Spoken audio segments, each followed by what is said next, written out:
Hello बच्चों, अब बात करेंगे structure of DNA. Structure of DNA क्या होता है ये चीज समझते हैं। डॉट नोट के फॉर्म में ये भी आ जाता है। तो स्ट्रक्चर ऑफ डीएनए में सबसे समझते हैं कि डीएनए का फुल फॉर्म क्या है। ये बहुत इंपॉर्टेंट है भैया। डीऑक्सी राइबो न्यूक्लियोटाइड होता है। क्या होता है? डीऑक्सी राइबो न्यूक्लियोटाइड होता है, याद रखना है। ठीक है, डीऑक्सी राइबो न्यूक्लियोटाइड होता है। अब यहाँ पर जो डीएनए स्ट्रक्चर का होता है, डीएनए का जो स्ट्रक्चर होता है ये तीन कंपोनेंट से मिलकर के बनता है। क्या होता है? तीन कंपोनेंट से मिलकर के बना होता है। कौन से तीन कंपोनेंट होते हैं? कंसिस्ट। तो इसके कंपोनेंट जो होते हैं कौन कौन से होते हैं? तीन कंपोनेंट होते हैं। कौन से तीन कंपोनेंट होते हैं वो चीज समझते हैं। पहला जो होता है कौन होता है? पेंटोज शुगर होता है। कौन होता है? Pentose sugar.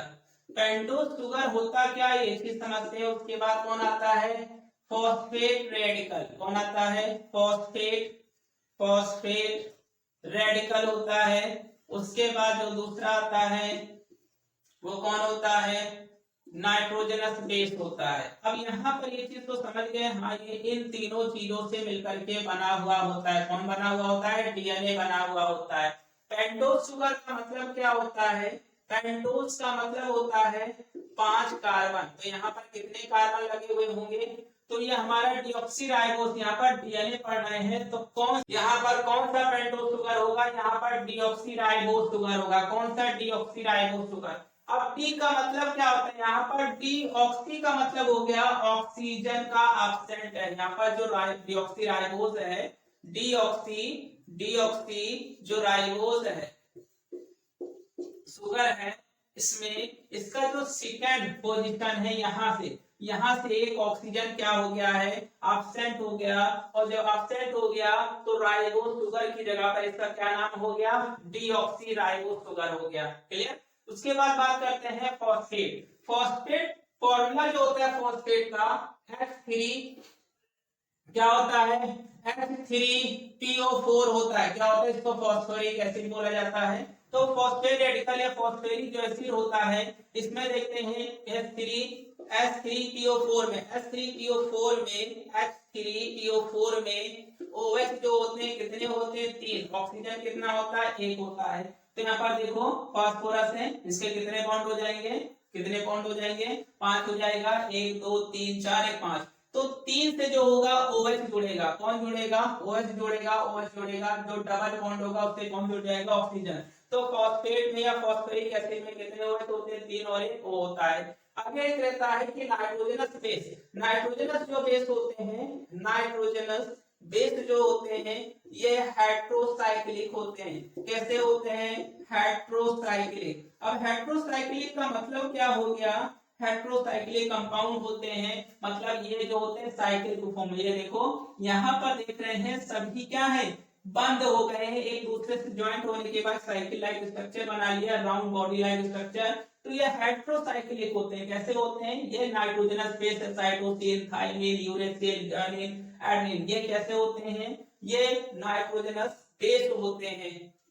Double ring compound होता है। यहाँ पर ये जो वाला हिस्सा है इसको क्या बोलते हैं? यहाँ पर इमिडाजोल रिंग के फॉर्म में ये अटैच होता है। फोर्थ और फिफ्थ में ये अलग रिंग है। ये रिंग क्या हुई है? फोर्थ और फिफ्थ जो हमारा पोजीशन है वहां पर आकर के क्या हो गया है? ये जुड़ गया है। कैसे? ये एक हमारा क्या है? हेट्रोसाइक्लिक कंपाउंड है। यहाँ पर ये कौन सा रिंग है? ये इमिडाजोल बोलते हैं। क्या बोलते हैं? इमिडाजोल रिंग बोला जाता है। ये आकर के फोर्थ और फिफ्थ पोजीशन पर क्या हो जाता है? ये जुड़ जाता है। ये वाला जो होता है ये डिसोल्विंग होता है। ये फोर्थ फिफ्थ पोजीशन पर जुड़ गया तो क्या बना लिया? डबल रिंग बना लिया। किसमें पाया जाता है? केवल प्यूरिन में पाया जाता है। यहाँ पर प्यूरिन में जो पाया जाएगा वो कौन कहलाएगा? एक तो एडेनिन होता है और एक ग्वानिन होता है। एक एडेनिन होगा और दूसरा कौन होगा? ग्वानिन होता है। ग्वानिन होता है। अब साइटोसिन की अगर बात करते हैं तो प्रिमिडीन की बात करते हैं तो प्रिमिडीन में ये देखा जा रहा है। प्रिमिडीन में देखते हैं तो प्रिमिडीन जैसे हेट्रोसाइक्लिक कंपाउंड है। ये डबल रिंग के कंपाउंड होते हैं। ये हेट्रोसाइक्लिक। यहाँ पर पहले और तीसरे पर 1 2 3 4 5 6 तो पहले और तीसरे पर पहले, और तीसरी जो पोजीशन होता है वहां पर कौन जुड़ता है, नाइट्रोजन जुड़ा हुआ होता है, हमेशा कौन जुड़ा हुआ रहेगा, पहली और तीसरी पोजीशन पर नाइट्रोजन जुड़ा हुआ रहता है। और ये कितने तरह के होते हैं, ये 3 तरह के होते हैं। कौन से 3 तरह के होते हैं, साइटोसिन होता है, थायमिन होता है, यूरेसिल होता है। कौन, साइटोसिन, थायमिन, यूरेसिल। ये कौन, प्रिमिटिव। पूछ लेगा कि प्रिमिटिव कितने, इसमें प्रिमिटिव जो नाइट्रोजनस बेस कितने पाए जाते हैं, 3 पाए जाते हैं। तो साइटोसिन पाया जाता है, थायमिन पाया जाता है, और एक जो होता है वो यूरेसिल होता है। अगर प्यूरिन में पूछता है तो प्यूरिन में केवल 2 मिलते हैं, एडेनिन मिलता है और कौन सा मिलता है, ग्वानिन मिलता है। तो यहाँ पर ये वीडियो आज जो है यहीं पर समाप्त होता है। इसके बाद इसका नेक्स्ट वीडियो जो आएगा, इसके स्ट्रक्चर के बारे में एक्सप्लेनेशन करेंगे कि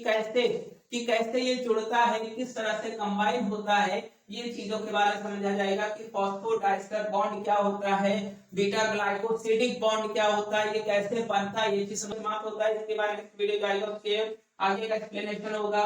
वीडियो के अगर नोट्स की बात की जाए तो डिस्क्रिप्शन बॉक्स जो होगा वहां पर ये दिया रहेगा।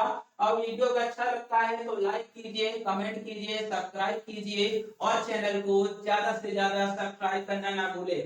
आज वीडियो यहीं पर ये समाप्त होता है। इसके बाद इसका वीडियो कौन सा आएगा, यहाँ पर आएगा कि जो हमें बेस सब मिल गए हैं ये कैसे अटैच होते हैं, दूसरे से कंबाइन कैसे होते हैं, उनके बारे में पढ़ा जाएगा।